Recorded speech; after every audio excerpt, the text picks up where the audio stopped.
Oh. Well, hello everyone. I'm waiting to see for those who need to rejoin us. And I told folks to wait, Mark, until you got in here before they would ask questions online or the Oh, chat. Okay. I have some questions here, but Okay. I told them to hold off till they Cool. were here to join us. Cool. Now we have 4 people joining us, so we're people. They'll be are- back. They'll be I back. think they'll be back, yes. We're up and running again. I'm very sorry. Very sorry for the buffering problem. Not sure what was happening, but we thought we better reboot and go live again. And Mark's going to join us here in just a second. And he'll be able to take your questions off the chat rather than, and hopefully we won't have a buffering problem again. Someone mentioned, well, we had, 65 or more people who are joining us. I don't think the number of people makes the difference in terms of having a problem on our end here. It's because you can have as many people watching and it doesn't load or pull on the signal anymore because it's running through the YouTube system. And so let's go back to I needed to have some calcium here. I take calcium 3 times a day for my nutrition. And people are saying hi to Mark. Oh, hi, folks. And he will be monitoring our the stream. And I don't know if you have something to monitor it on there. I do. And he'll be picking the questions off of the streaming. And then we'll get them over to me. But I have a number of questions. If there aren't any on chat, I do have a number of questions that people have sent in to me. While he's getting set up, I'd like to continue. And I saw the buffering, so I'm going to go back and kind of recover just a little bit of the material in case you missed it or didn't get to hear it. I was talking about the stages of recovery, and I think of stage 3 for narcissistic abuse recovery is about self-differentiation and growing up, and how important growing up is in healing narcissistic abuse. And we've talked about that abuse being, mental, emotional, physical, verbal, and how destructive of a self that is. And I said self-destructive process, but what I mean is self with a capital S. And it's a destruction of the self is really what it is.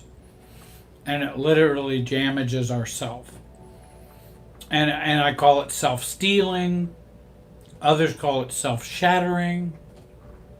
Some go so far as calling it self-possession. In other words, the narcissist actually inhabits our self in an emotional way. And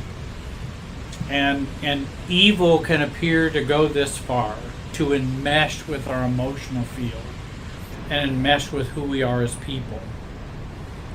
And that's how and then people call it a shattering or a damaging or narcissistic abuse. And as a result, our recovery would in part be to reclaim this self or to find ourselves, to become ourselves, to recover from the enmeshment and the trauma of the damage that we've experienced. Narcissistic abuse can be parental, it can be relational, and for many people, it is both. Both from growing up in a narcissistic home and then experiencing narcissistic trauma and abuse from relationships. Again, Mark is joining us. If you have a question, write question in all caps and then ask your question. That way he can see the questions real easily. And so this narcissistic abuse often is a rewiring of our brains. It's very serious. It rewires us for fear, impulse control problems, reactivity, because we have a traumatized limbic system, an overactive amygdala. The lizard brain that we have is just highly charged. And so we then are reactive in our lives and have lots of reactivity. We have an increased risk for substance abuse if we've been damaged by narcissistic abuse. We have heightened hypervigilance, and narcissistic abuse, as I've mentioned, destroys the self and destroys self-esteem. Often we have been programmed for abuse long before our narcissistic marriage or narcissistic relationships we've had as adults. When we do the work of self-differentiation, and I did give in the previous video a discussion or a definition of self-differentiation. When we do the work of self-differentiation, and maybe you might remember self-differentiation as becoming a self while differentiating from others or differentiating from in the relationship. So we become a self, differentiating ourselves from that emotional clump that we've come from with our family of origin, and also it's a very clumping experience with the narcissist. We do that process by learning about our family system and our family system's paradigm, and understanding of relationships both in a family of origin dimension and also in a relationship dimension. How do relationships work? And I think that's where it's helpful to learn more about family systems, because what happens in families happens in all of our relationships. And so people go, well, why do you keep talking about the family? Can't we just leave that back there and let that go? Just talk about relationships. Well, whatever happens in our family is relationships. Whatever happens later on is our family and our relationships as adults. We have learned how to do relationships from our family of origin. And then we also, when we get into narcissistic relationships, we then interact in this dysfunctional relationship in a very either often over-functioning way. And we've learned over-functioning and under-functioning from our family of origin. And we bring that to our adult relationships and marriages. So I see somebody mention John Bradshaw's books. Those are very good for healing. And Bowenian books like Harriet Lerner, Andrea Shera, Jenny Brown, Roberta Gilbert are some excellent Bowen Family Systems books or authors. And then we have John Bradshaw, who also who also uses a family system approach. So we learn about family systems. We understand how relationships work. If you can understand how relationships work and how emotional systems work, you then can begin to navigate yourself into healing and recovery. If you refuse to learn how relationships work and family systems works, then you're going to go in with both hands tied behind your back and a blindfold on, and then you're going to try to recover. And that can get rather messy. And it also can continue the recycling. And so I do a lot of teaching and helping people to understand how relationships work, because that can really make a difference in the trajectory of your recovery. Because I remember before understanding family systems and relationship physics, as I mentioned in the previous, before we got buffered out of our experience here and lost connection, that relationship physics and the emotional physics that we have, before learning about that, I learned a lot of content. I had some knowledge. I read books. Books voraciously. I remember with one graduate school I attended, I donated 1,000 books to them when I was trying to wean out the books that I had. So it wasn't for a lack of learning. Unfortunately, learning is not all we need. What we need is systems learning. We need certain types of learning. Just for example, if you're trying to repair your car and you go learn how to swing a golf club, I wonder how that is going to impact you working on your car. If you apply those physics to your car repair, there may be some positive knowledge from that, but I'm not sure you will get your car repaired. And so I think it's very important the type of knowledge, the type of knowledge that you obtain. And where I found it most helpful is family systems theory and awareness. That seemed to help me understand relationships a lot better. I could navigate them better and navigate me being me in them. And I think that's kind of our goal. How do I navigate me being me in my relationships? Nobody was really telling me that. I could learn what a healthy relationship may look like, but I don't know how to navigate to get there. And that's where I think family systems was a help. And it filled in that gap from what should be to where I am, or what can be, or what healthy place could be. And I'm back over here on my side, but I don't know how to get over to that mountaintop. I don't know how to get there. I know what it should look like, because somebody was, they would say this is what it's like, but it's like, well, what do you do to get there? I don't know about me. I don't know self. I have very little awareness of me. I don't know how relationships work in a family systems way, but I'm going to try to get over there. And I did. I tried and tried and tried. So it wasn't without trying. It's just I didn't have the right map. And I think that map is very important.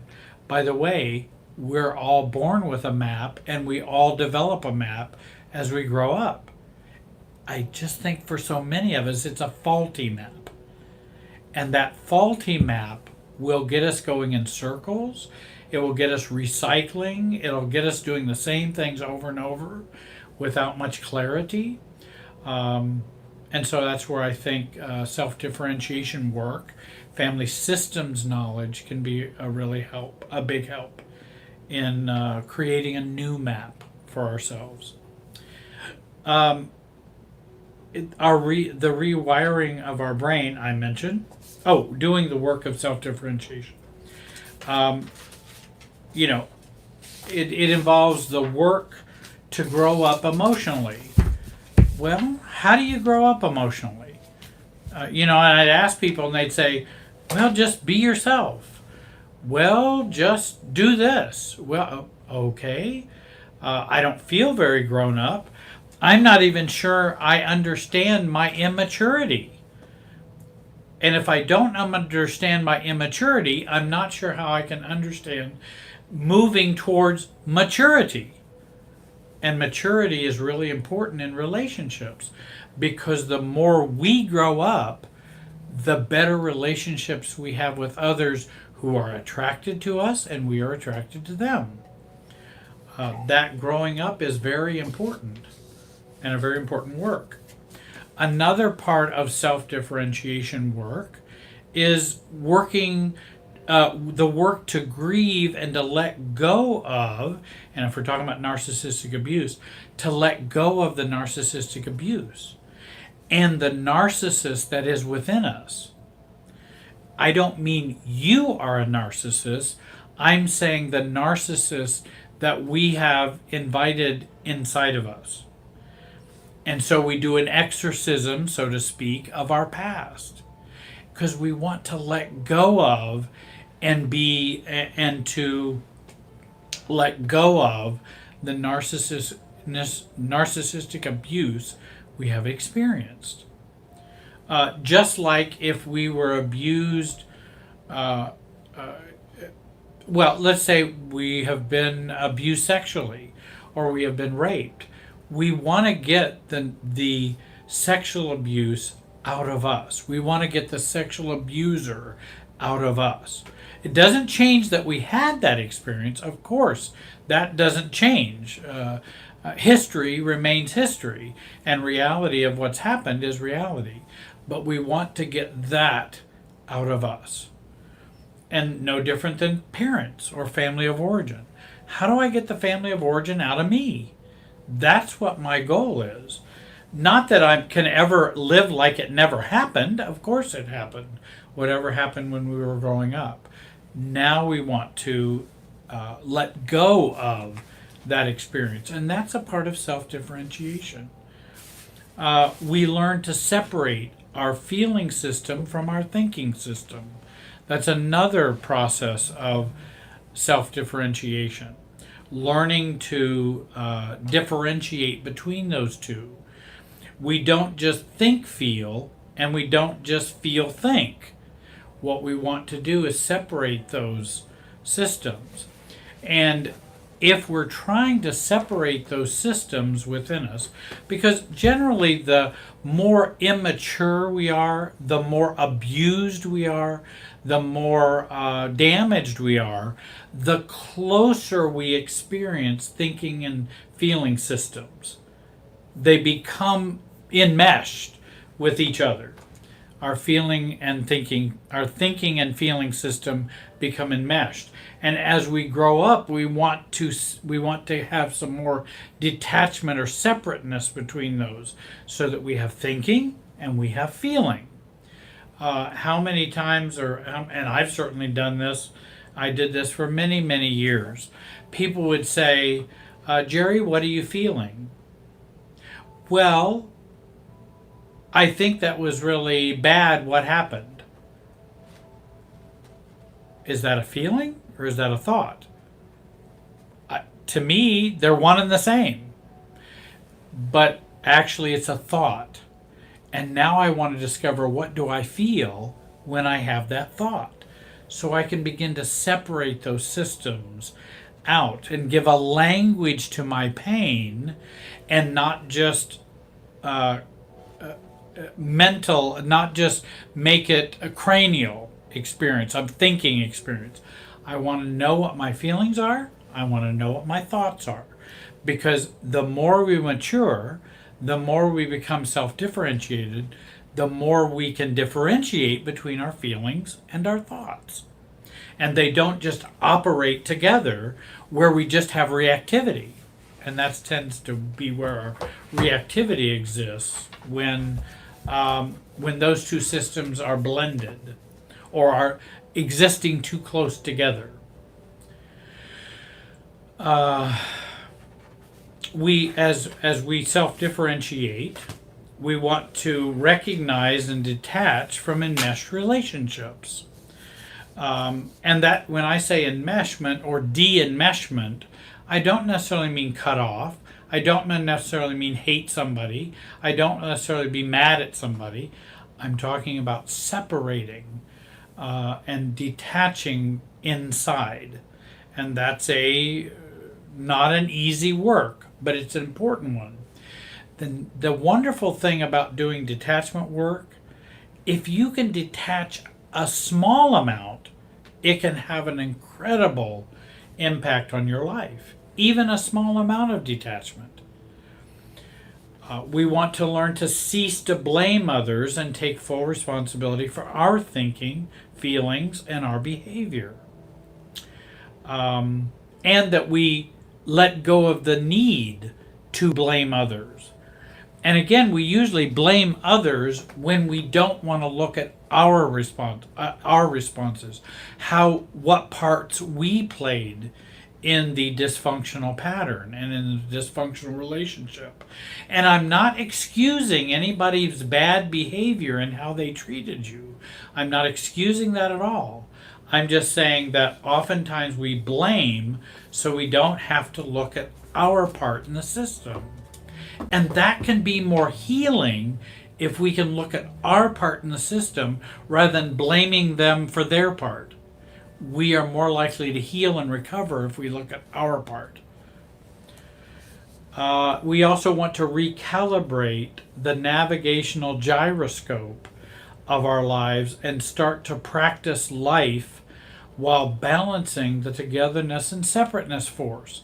Because one of the things we know about relationships is that it always has two forces at work: togetherness and separateness. That usually gets damaged in narcissistic abuse. Having a healthy balance between togetherness and separateness, between we-ness and I-ness. And during narcissistic abuse, we are often experiencing too much we-ness. And the narcissist is experiencing too much I-ness, for sure. And we do the dance of the pendulum between I-ness and we-ness, and I-ness and we-ness, where self-differentiation is a work and how we live at the 90-degree mark rather than the 0 mark or the 180 mark. We want to be the 90-degree mark. We want to be at that place. And that takes some work. The more we can be at 90 degrees, we then find ourselves in a more calm, non-anxious, purposeful, mindful self. And that is very healing. It also brings about a lot more of wellness and sense of wellness in ourselves. This we-ness and I-ness balance that I talk about was imprinted in us long ago within our family of origin. Going back there can help us move forward. And so many people have a hard time talking about and going back to family of origin and looking at how did we operate in togetherness and separateness, those dynamics when we were growing up. How did we operate with that in our family of origin? And to identify that, to learn more about that, can help us move forward in our relationships as adults.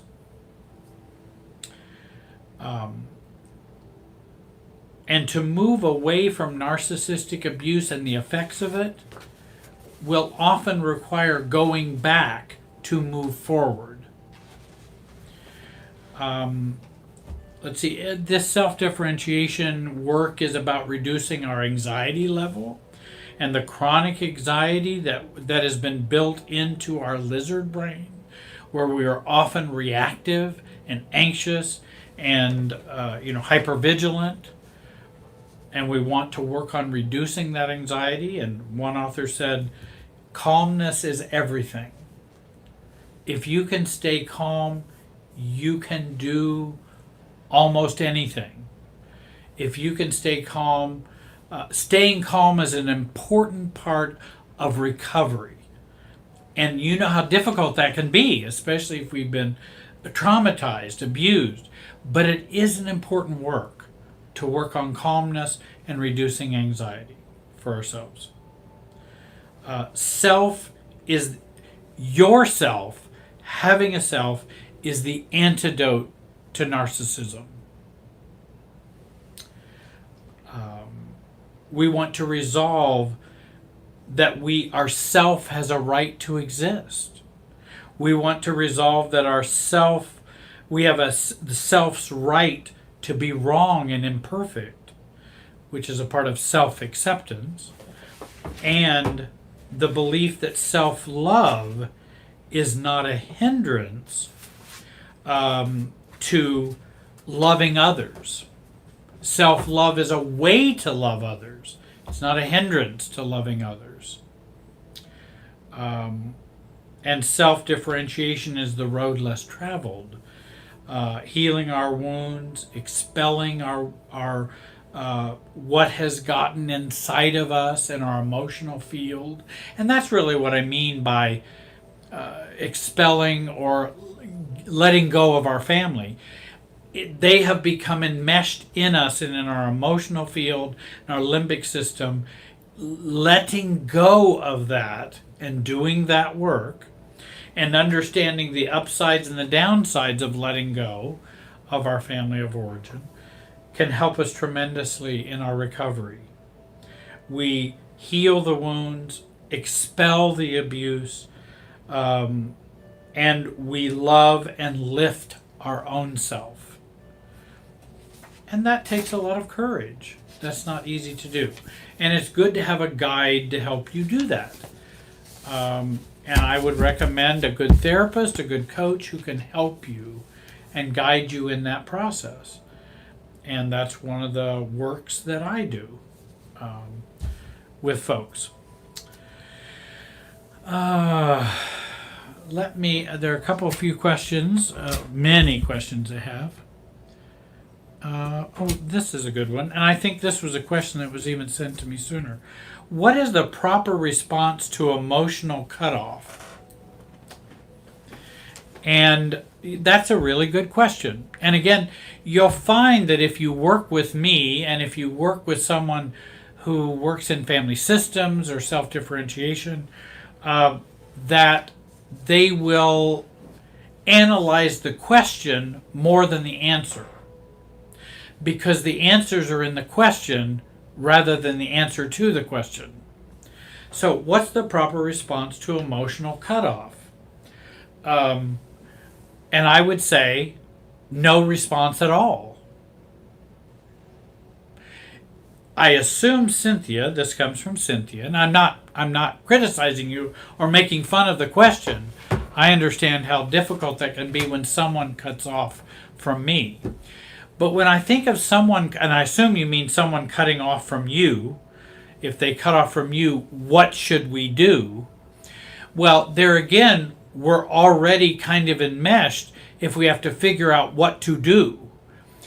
If someone decides they're going to cut off from us, we don't have the power to change that in them. They have the right to cut off if they want to. I don't think it's a healthy thing for someone to do, to cut off, but people do it all the time. I don't have control over your cutting off or not cutting off. Certainly if someone is cut off from me, I probably would, if you're wanting to know what would be a proper response, though I don't know what a proper one would be, but I just like dealing with reality. And the reality is, hey, I have become aware that you are no longer in contact with me or don't want to be in contact with me. I give you the freedom to make that choice. I'm still around or available if you want to have a relationship. And this would be with family, parents, siblings, friends, boyfriend, girlfriend, sometimes even spouses. We can't control what spouses do. It's a little more difficult when you have shared life with a spouse and someone decides not to share a life. And that's kind of what cutoff is. I'm not going to do this. And that's problematic and very damaging. But I understand you don't want to have this communication with me or contact with me, that you're not responding to me, or I give you the space to do whatever you need to do. I'm here if you want to be a part of my life or join me in life. But we cannot control what spouses, friends, we can't control what anybody else does. I wish I could. I mean, I used to think I could. And then I've come to a greater sanity, as the 12 steps talks about, and realize that I really can't control other people's choices. And I can only control mine. And mine is to accept what someone is doing and then make changes accordingly. If they're not going to, if they've cut off from me, then I don't have to cut off from them. That's the other powerful thing I like, is if someone wants to stop loving me, it doesn't mean I have to stop loving them. If someone wants to stop being friends with me, doesn't mean I have to stop being friends with them. Now, we may have a very limited interaction with each other. We may not go out. We may not call each other. We may not talk. But that doesn't determine what my feelings are and what I want. It will just limit it dramatically. But nobody decides what I'm going to feel about somebody, whether loving them or being friends with someone. If a child of yours decides they're going to go off and be mad at you and not contact you, I don't assume at that point you decide, well, I'm not going to love them anymore. There is no more love. No, I'm going to continue to love them. They're making the choices that they want to make, and I have no power over that. I'll be here if they need me or want me, or if they want to talk, I will be here. That's my choice. And I like feeling my own power, that nobody can make me not love them, even if they choose to not love me. That's my choice. I have power. Now, I may not be able to call them. They may not want me to be with them. But okay, that's fine. When they want to have a different relationship, they can. And I'm here. I'm still open. But it doesn't mean I'm open to the place that I'm a doormat. I'm just talking about no one controls my feelings. They only control their behavior and their feelings, not mine. What does it mean when we feel like we are emotionally cut off? And that's Annie's question. I think that's good when we talk about cutting off. Cutting off and no contact are not the same thing. Cutting off and setting boundaries are not the same thing. Emotional cutoff in a family systems understanding is an immature reactivity in which I don't feel I can handle the emotional field or the emotional circumstances anymore. So I can't handle it, so I'm just going to cut off. For example, here would be kind of a mini cutoff and a rather harmless one. I don't know. It's rather harmless. You and someone else has had a conflict or something in the past, or it's been difficult, or you've disagreed or something like that. And they come walking down the sidewalk on the same side that you're on. And that they're not abusive, so I'm not talking about somebody who's going to harm you in that way. It's just awkward. And so I start feeling really anxious or reactive, and I go to the other side of the street because I don't want to deal with a face-to-face with you. So I go to the other side of the street. That's an emotional immaturity, and so it's a mini cutoff. I'm going to cut off from you. I'm going to go hide. Maybe that going and hiding is a cutoff. Being emotionally out of control or angry, and then we cut off. It's something in which that's an immature act to the situation. Rather than staying on this side of the sidewalk, I have a right to walk on the sidewalk. And if we walk by, and if they say hi, fine. I can decide whether to say hi or not. That's up to me. And keep on walking. I don't have to go hide on the other side of the street. That's more of a cutoff. It's an immature act. No contact is not an immature act. Boundaries are not immature acts. And we can be cutting off for a lot of different reasons. Too much anxiety, too much anger, wanting to punish someone else. In other words, when the person cuts off from you, they're not able to handle their emotions. That's why they're cutting off. Now, many people will go, oh, well, I must be making them cut off. No, I don't make anybody cut off. Their emotions make them cut off.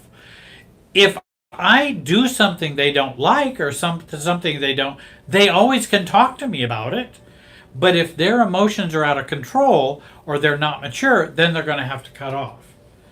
And much like even in, a therapy process, I ran groups for years and was in a group for a long, long time.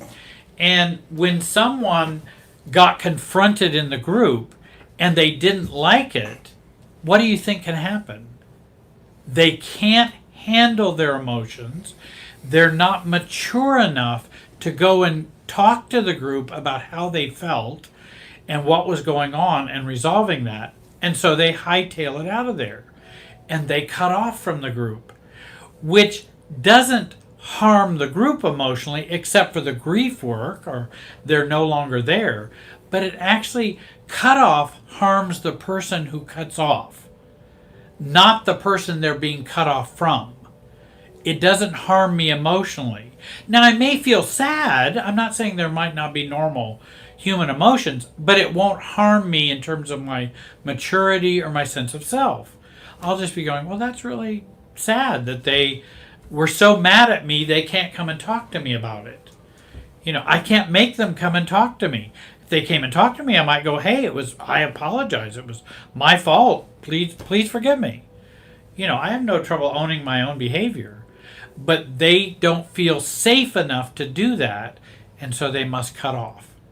And whereas no contact is a mature decision to not have contact with someone because of their toxicity. And that's a mature decision. For example, if I choose not to be friends with Charlie Manson, that's not an emotional cutoff. That's a mature adult going, I'm not sure that relationship would be healthy for me. I need to not have contact with Charlie Manson. That's not an emotional cutoff. I hope that helps in terms of explaining a little bit about cutoff.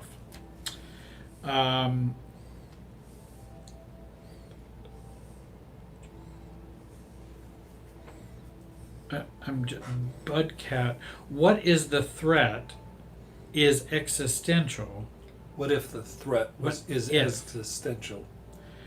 Is it still unhealthy to go no contact?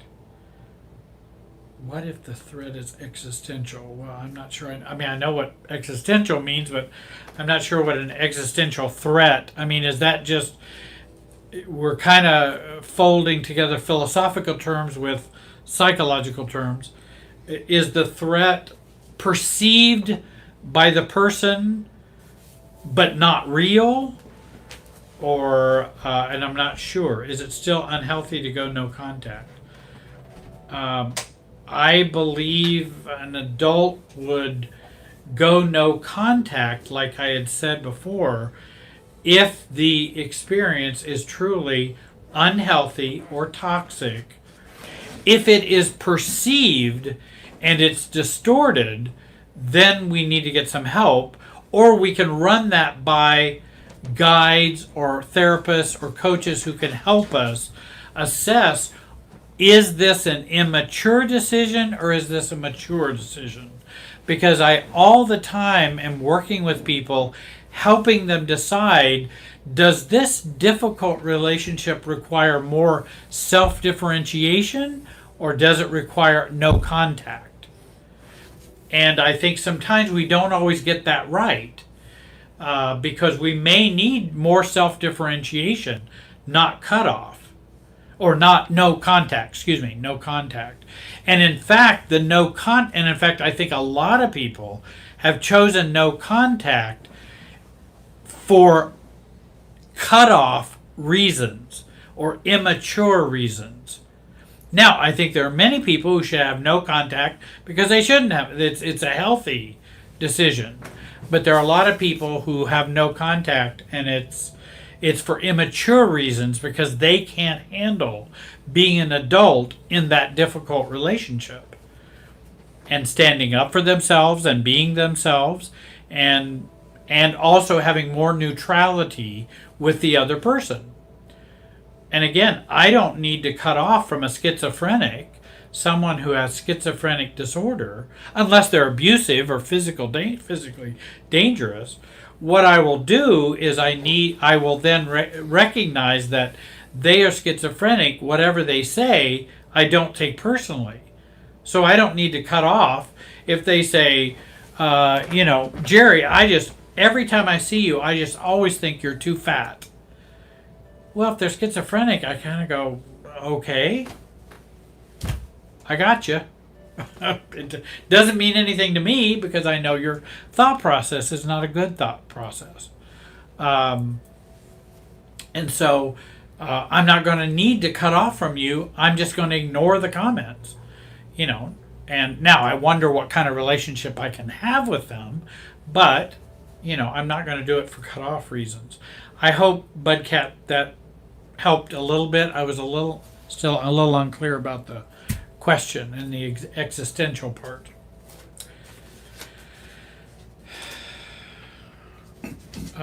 Richard writes a question. How can I open a difficult conversation?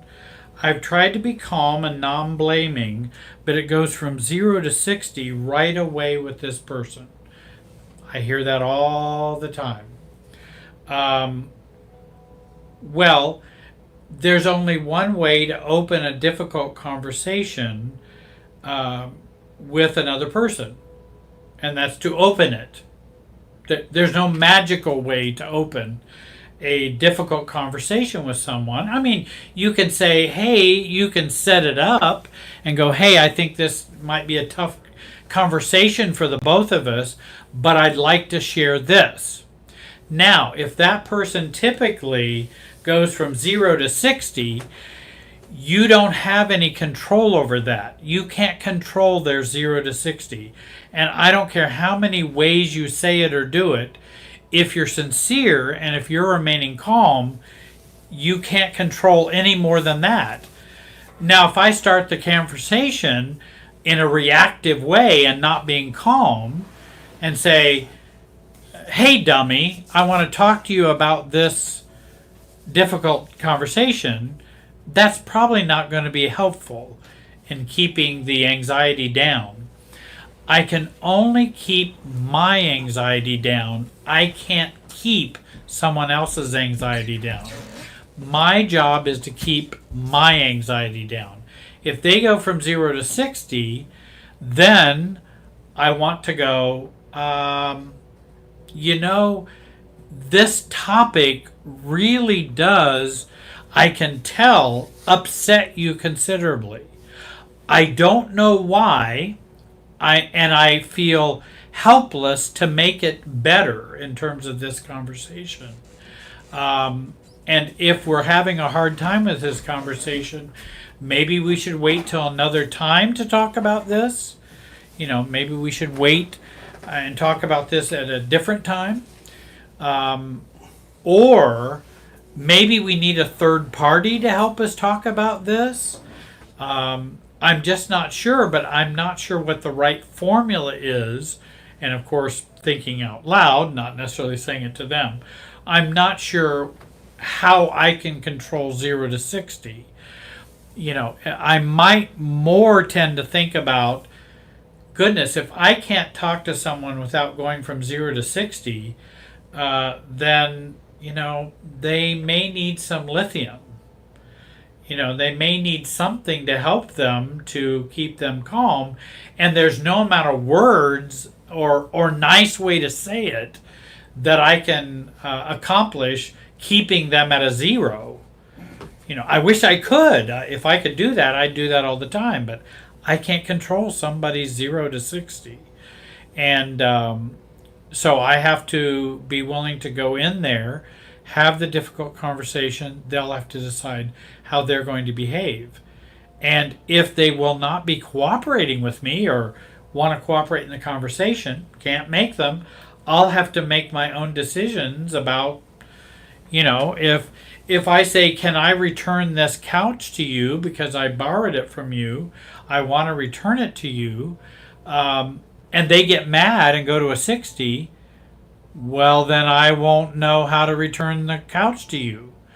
And if you're going to not participate in that discussion, then I'll have to make my own choices or decisions about it. But I'm giving you an opportunity to talk about it. But if you're going to 60, I'm in trouble. And I'll have to make my own decisions about what I'll have to do. Either I'll put it in storage, either I'll send it to the Goodwill, or but you're not cooperating with me as an adult. Not sure what to do about that. What is going no contact and how is it different from cutoff?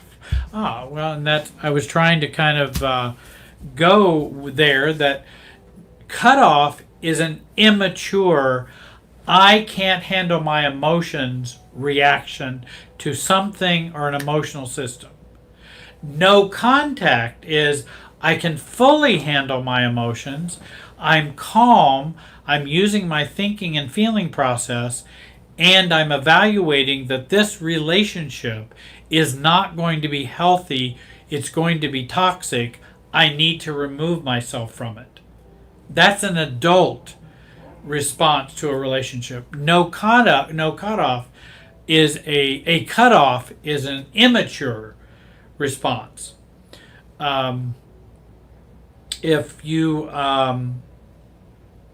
for example, if I go and talk to a friend and go, hey, I'd like to go to a Mexican restaurant and have some good food at a Mexican restaurant, and they go, well, Jerry, why do you ask me? You know I don't like Mexican restaurants. Why do you even bring that up? That is ridiculous.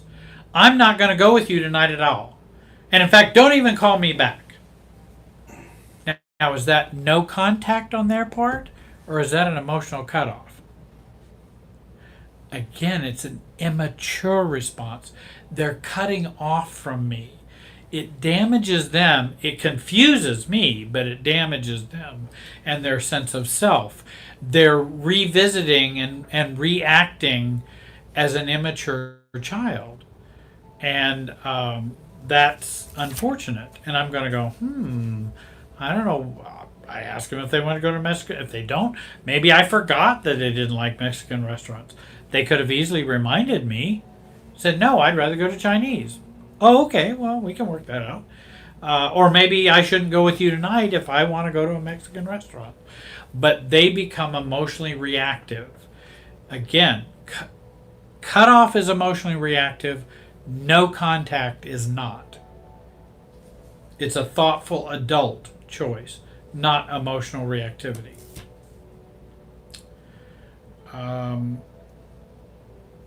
Oh, might be a good question here. Melanie, I think my boyfriend was so close with his family. Then we started dating, and he discovered they are, or I did, or he did, discovered they are narcissistic. They have done many cruel things to me. I want to ask you, how can I help my boyfriend? They were very close, and I feel like he is having a real hard time going no contact, which is for 2 months now, no contact.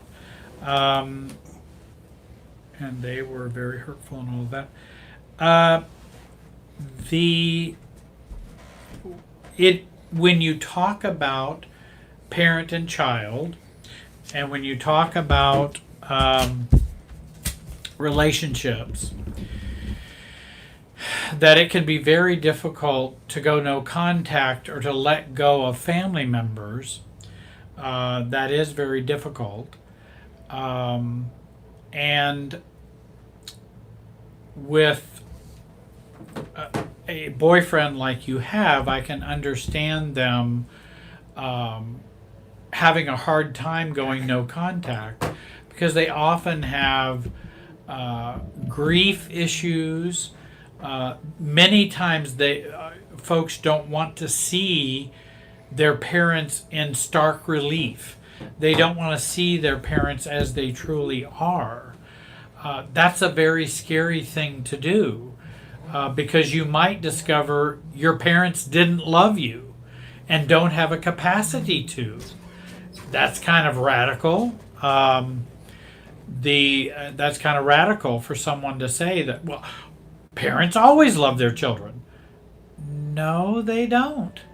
They may be very self-focused, and narcissistic parents will use the word love or throw love around, but it'd be hard to convict them in a court of law that love was present. And so sometimes it can be very difficult to let our parents go, and we all must do that either earlier in life, later in life, or at their funeral. We will have to let our parents go eventually. I think the sooner you do it, the healthier you will be. And when I say let your parents go, I'm not saying don't love them, don't care about them, don't have a relationship with them. I'm not saying that at all. I'm saying finding emotional space between you and your parents, that we become adults and equal adults with them, that we're not the child any longer, we're the adult in humanity with them. They're adults and I'm an adult. Yes, they happen to be biological parents, and biological, they had me. But after 18, 21, whatever, that's over. I don't need a parent. But I can continue to have a relationship with them, an adult relationship, if they're willing to have that. If they don't want to grow up as parents and don't want to let me go and want to treat me as a child, even though I'm 50 years old, 60 years old, 70 years old, then we're going to have some struggles. There's going to be some conflict. And not reactivity, but there's going to be some boundaries and some respect that I will ask for, and those kinds of things. Let's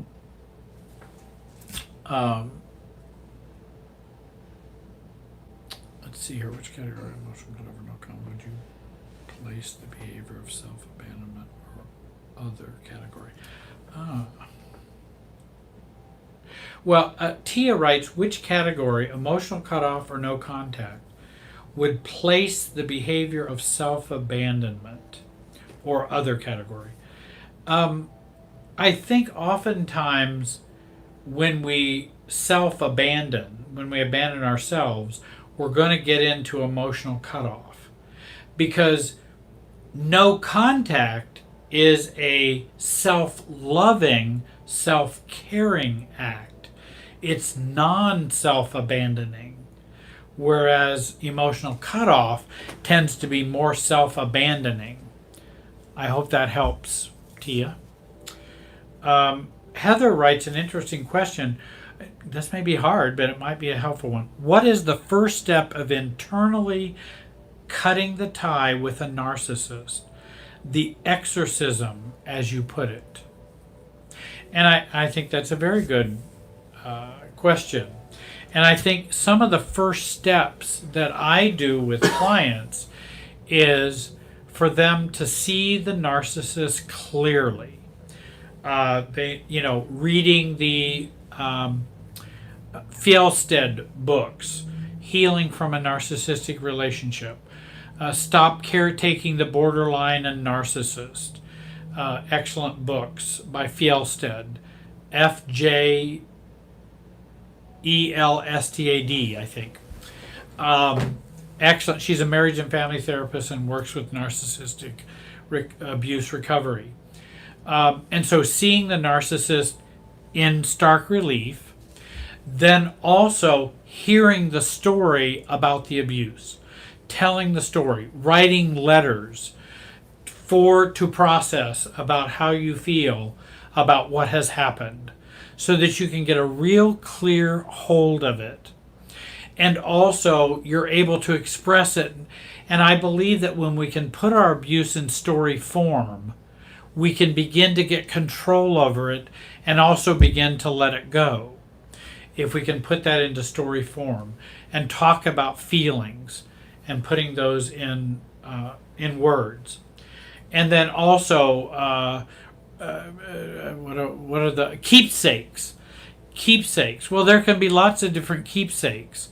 Keepsakes could be something a narcissist gave you or something like that. Keepsake can also be that restaurant that we went to where I always got shamed and demeaned. That's a keepsake also. How can I recover that and restore that in my life and take it back for me? How can I take back my life and expel the narcissist out of my life? Certainly going no contact is a way of expelling the narcissist in a very real way, because we're physically expelling them from our lives. Then we want to emotionally expel them. It also can be useful if we have been kind of doormats, codependent, we just took it on the chin from a narcissist or a narcissistic parent. Let's say a parent, because that would be, and that parent continues in their narcissistic criticism and abuse. Then we want to, they're angry with us, let's say, and they will be angry with us for, why are you always this way? I don't even know why you even exist. I've had many parents who've told their kids these kinds of things. Then we want to take back our reason for existing and our reason for life. And there's a reason for ourself. And we can take that back, and we can even take that back by storming it back. Whereas someone takes and I think in one of my videos I talk about someone going out into the field, the letter they've written to their mother and how narcissistic their mother was, or their father, and they're yelling this at the top of their lungs. And they're the one exercising their anger. And it's not in a way that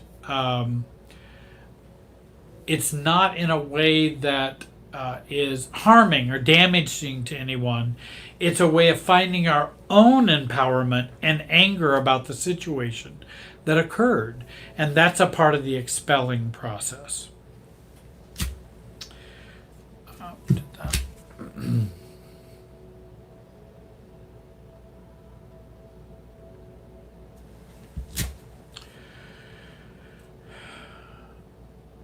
That's a nice compliment. Tia writes, I'm hungry, but watching Jerry is like watching a great movie. Can't tear myself away. That's very kind of you and very nice of you. I'll read those all night. I like compliments. I do take compliments. I don't need them, but I do take them, and they are nice. Used to, I needed them, but could never take them. and they would just go and fall off because I would never let them in. Because if you really knew who I was, you wouldn't compliment me. If you really knew the real me. Diana writes a question, what is a good way to respond to a request to talk about how a relationship derailed if you think no changes have been made? Let me see if I know what your question is, or I'll pose the question I think you're asking. If someone is asking you, someone's asking you, they'd like to talk to you about how the relationship got all off track, but actually you believe they have made no changes in themselves. I think that's what you may be asking, Diana. And if that's true, if that's the question that you're asking, then I would be thinking, how useful is this meeting going to be? I don't think they've gained any insight.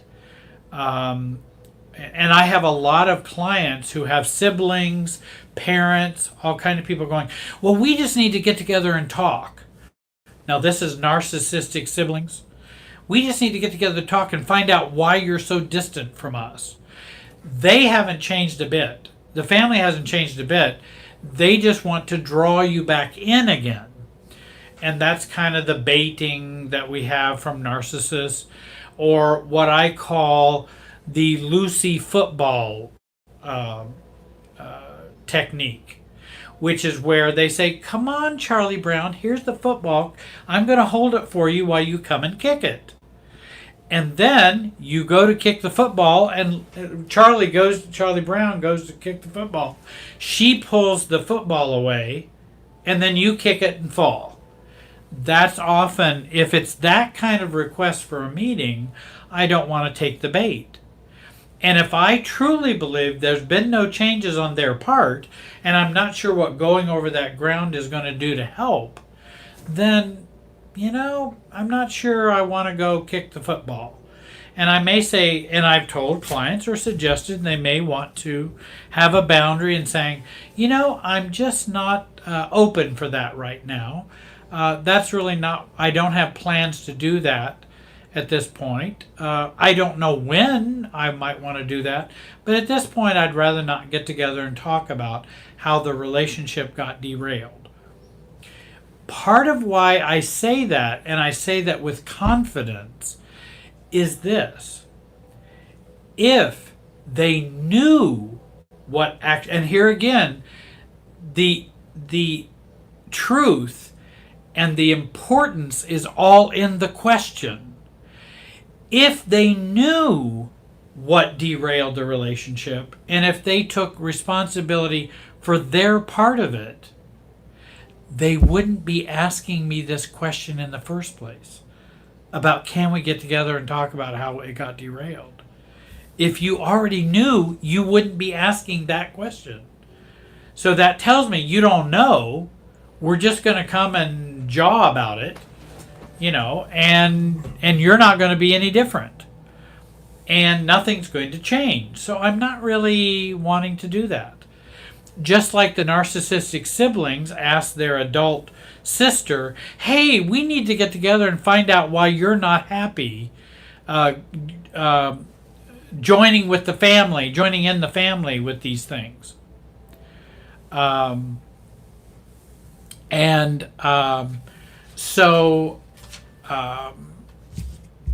Again, the issue is, if I go and join you for this discussion, it's going to be virtually worthless, because if you don't know why I'm over here in a rather no contact position, it's probably not going to do any good for us to get together and talk about it. If you have no insight, why am I going to come and try to make you have some insight? And that's what we've done for years. Always tried to make them have insight, and they don't. So when they say, oh, I'd like to get together and find out why you're upset, they don't want to know why you're upset.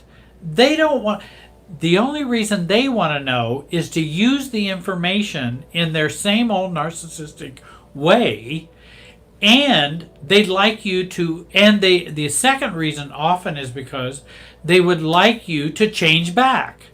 Start being the black sheep or the scapegoat that you always were and be codependent, because that's what we'd like you to do. So that's why we want to have a meeting. I don't want to join or be a part of that meeting. Because if you have to ask the question, then the question's already got us in a wrong place. Already. And Sarah writes, always disliked Lucy from Peanuts. Yes, she was quite a case. But I do think of families who is, we got the derailed, and what is this internally? Yes, I'm always the derailment, and well, you've got me talking a lot tonight, and I've gone over our time this evening. We had a little bit of a technical glitch. I hope you will look at the videos on Family Tree Brand Life Coach's YouTube channel. I hope you'll look at my videos at Jerry Wise Relationship Systems channel on YouTube.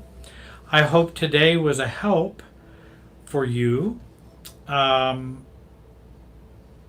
there is one other question I did want to answer tonight, and I think it's a good one. I got several other questions. I'll try to answer those at a later time. I will keep them, and we can answer more questions. Again, I may even consider doing another live, maybe on my channel, and answer some of these other questions that I got in. But Gwen writes a good question. Would self-differentiation motivate the partner of a narcissist to leave the relationship, or more likely would they be able to stay and cope? My answer would be yes. And you'd say, well, yes to what? Yes to both. I think it could do either. Marriage counseling or marriage therapy always needed a disclaimer. Don't do marriage counseling if you don't want to see your relationship end, because it could if you do marriage counseling. We hope that it would make it better, but it also could wake us up, or we may grow in a certain way and another person not grow to the point that we're dissatisfied or unhappy. So there is a risk for that. And I think Gwen's question is a good one. What I recommend, stop caretaking the borderline and the narcissist by Marjalis Fjellstead, because she talks about, should I stay or should I go if you have a narcissistic partner? And she does a great job, and she doesn't answer the question for you, but she goes into the dilemma of that, and she helps you with that. So I recommend that book for people who are just not sure. It can be very difficult. And again, I think that narcissism is on a continuum. Some believe you either are a narcissist or you're not. I tend to fall in the category that narcissism is a continuum from 0 to 100. You can have traits, you can have malignant narcissism all the way down here on this end. And so I never, I don't know if somebody has a narcissistic spouse, what kind of spouse they are, and what kind of other things that we have become pretzeled in their life, and we've become very attached to them. So it's not an easy decision. But yes, it could help you stay. It could also help you go. And so I think, again, Marjalis Fjellstead. And I always have a hard time with her name. But great books. I think we probably should call it a night. I'm about talked out. I apologize to anyone if I didn't get to their question tonight. I hope my ramblings gave you a little bit of insight into some things. And again, I may consider maybe doing a live broadcast on my channel to answer some of these questions, and then you could pick up those answers on YouTube, and Mark could post the video, and I'd post the video.